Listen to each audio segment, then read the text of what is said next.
오늘 본문에 보니까 지극히 평범한 말씀이 기록이 되어져 있습니다.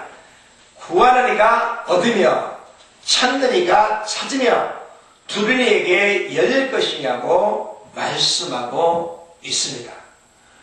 우리가 기도할 때 응답받는 가장 올바른 기도가 무엇입니까? 그것은 기도할 때 반드시 우리의 기도의 대상이 누구인 줄을 확실히 알고 우리는 그에게 기도해야 될 줄 믿습니다. 우리의 기도의 대상은 천지와 만물을 지으시고 지금도 다스리시고 계신 천지와 만물의 주제이신 전능하신 하나님 아버지가 우리의 기도의 대상이 되어진 것을 믿으시길 바랍니다. 그렇기 때문에 우리의 기도의 대상이 천지와 만물을 지으신 전지하시고 전능하시고 무소부지하신 하나님인 것을 알았으면 우리는 그에게 마음으로부터 구하고 구한 것을 우리 실행하며 기도의 대상이신 하나님을 만나는 것이 기도인 것입니다. 하나님은 영이십니다. 하나님은 기도를 통해서 만날 수가 있는 것입니다. 찬양을 통해서 만날 수가 있는 것입니다. 예배를 통해서 만날 수가 있는 것입니다. 이 세상에 아무리 힘이 있고 아무리 권세가 있다 할지라도 하나님을 인간적인 방법으로는 만날 수가 없는 것입니다. 오직 하나님은 기도를 통해서 찬양을 통해서 예배를 통해 만날 수 있는 유일하신 저와 여러분의 하나님이 되어진 것을 믿으시기를 바랍니다. 그래서 예수님께서 제자들에게 기도를 가르쳐 주실 때도 하늘에 계신 우리 아버지라고 가르쳐주고 계십니다. 왜냐하면 아버지는 자식에게 가장 좋은 것으로 주기를 원하고 계시기 때문입니다. 오늘 마태복음 7장 11절에 보면 너희가 악할지라도 좋은 것으로 줄 줄 알거든 하물며 하늘에 계신 너희 아버지께서 구하는 자에게 좋은 것으로 주시지 않겠느냐 이렇게 말씀하고 있는 것입니다. 하나님은 아버지가 아버지십니다.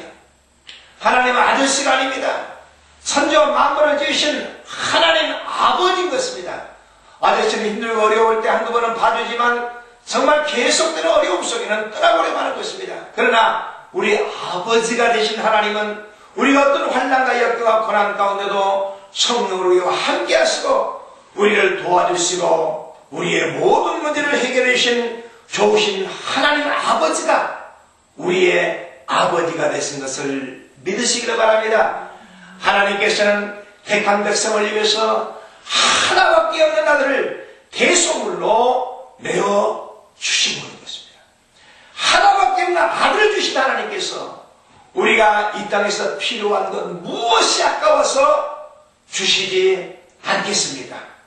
하나님은 독생자 예수 그리스도까지 우리를 위해서 대속물을 주었기 때문에 이 땅에서 우리가 하나님께 구하고 간구할 때에 하나님께서 모든 것을 저와 여러분을 위해서 예비하시고 허락해 주신 것을 믿으시기를 바랍니다. 여기서 이 예수님은 믿어도 되고 안 믿어도 선택 문제가 아니라 반드시 믿어야 하는 것입니다. 예수를 믿어야만이 천국 가는 것입니다. 천국 갈 뿐만 아니라 이 땅에서 영혼이 잘되고 범사가 잘되는 비결이 예수 믿고 구원받고 하나님을 내 아버지로 예수를 내 구주로 모셔드릴 때에 우리 땅에서 영혼이 잘되고 범사가 잘되고 건강한 축복을 받게 되어진 것을 믿으시기를 바랍니다. 사도행 3장에 보면 두 종류의 사람이 누구에게인가 무엇인가 기도하는 장면이 나오고 있습니다. 이 두 종류의 사람은 모두가 성전 미문에 있으면서 누구에게인가 무엇인가 구하고 있습니다. 그런데 나면서부터 안주병이 된 자는 하나님께 구하지 아니하고 사람들에게 구했습니다. 사람들의 구한 나면서부터 안주병이 된 자는 희망이 없습니다. 꿈이 없습니다. 소망이 없습니다. 그런 매일 아침에 기도 시간에 성전에 드나든 많은 사람을 향해서 무엇인가 기도하고 있었습니다. 처음 한두 번은 도와줬을 것입니다. 계속되는 그의 구걸에 그 누구 한 사람 돌아오지 아니했습니다. 그러다 그는 낙심되었을 것입니다. 그럼에도 불구하고 자기 육신의 배부름을 위해서 날마다 구하고 있지만 그를 관심 가는 사람이 없자 그는 꿈이 없고 목표가 없는 무기력한 삶을 살고 있을 뿐인 것입니다. 그러나 베드로는 사람들이 구하지 아니하고 천지와 만물을 주장하신 하나님께 구하고 있었음을 믿으시기를 바랍니다. 그렇기 때문에 요한과 베드로는 꿈이 있었습니다. 소망이 있었습니다. 인생의 가치관이 있었습니다. 왜냐하면 천지와 만물을 주신 하나님께서는 우리가 모든 구하는 기도 제목을 응답해 주는 걸 알았기 때문에 비록 그 선에 은과 금은 없지만 예수 그리스도의 이름으로 하나님께 구하면 하나님께서 어떤 거든지 응답해 주는 것을 알았기 때문인 것을 믿으시기를 바랍니다. 그렇기 때문에 이 베드로와 요한은 늘 힘들고 어려웠고 가난한 자를 향해서 기도할 때 무엇인가 도와주고 싶은 마음이 뜨겁게 일어나고 있음을 알 수가 있습니다.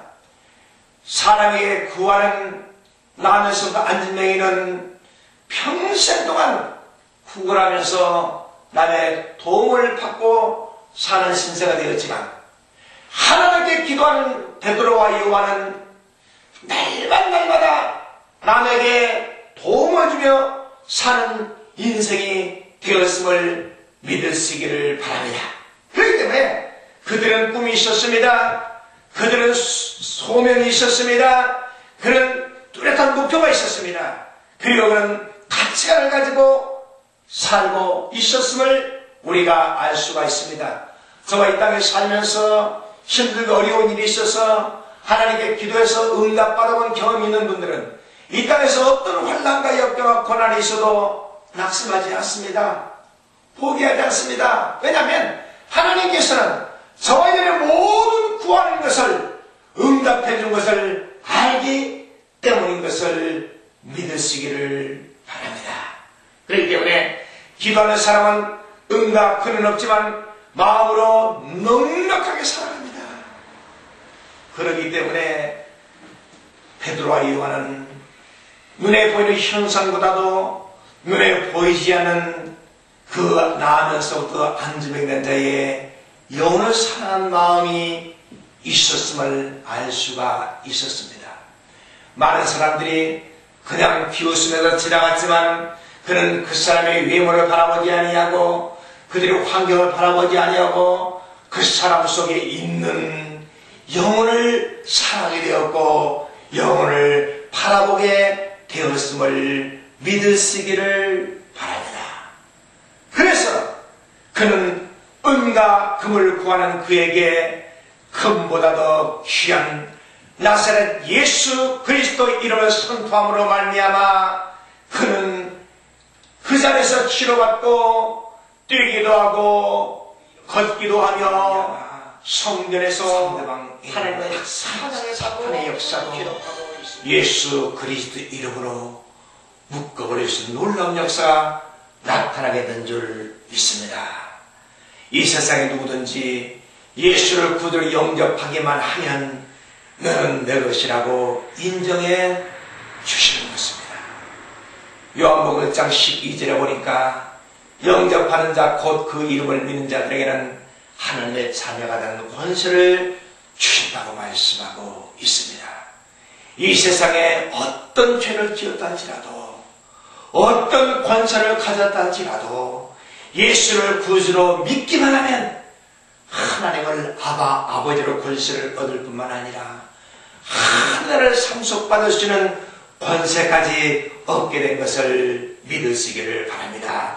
지금 하나님의 저와 여러분을 향해서 너는 내 것이야, 너는 존귀한 사람이야 라고 외치고 계심을 믿으시기 바랍니다. 오늘 여러분이 예수를 구주로 영접하시고 온전히 예수 그리스도 안에서 천지하시고 전능하시고 무소부지하신 하나님을 여러분의 아버지로 모셔드리면 이 땅에 살면서 어떤 환난과 역경과 고난이 있어도 하나님 그걸 아시고 보시고 들으시고 응답해 주시는 좋으신 하나님이 우리의 아버지가 되어진 것을 믿으시기를